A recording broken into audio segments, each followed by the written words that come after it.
Wow, teman-teman, kita akan melihat pertukaran wajah. Mari kita bermain. Bagaimana jika Upin ditambah dengan Adel sama dengan...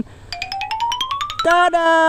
Hasilnya jadi begini, teman-teman. Oke.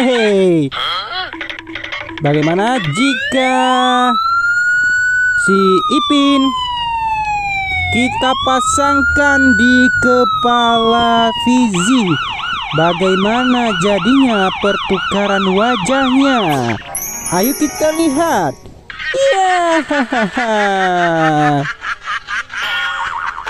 Wow, selanjutnya Opa ditambah dengan Bang Sopo sama dengan...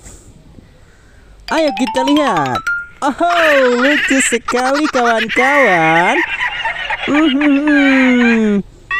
Oke, nah siapa lagi? Hah?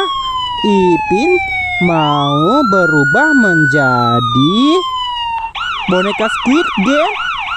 Ya, ayo kita lihat bagaimana hasilnya. Pasangkan kepala. Tada!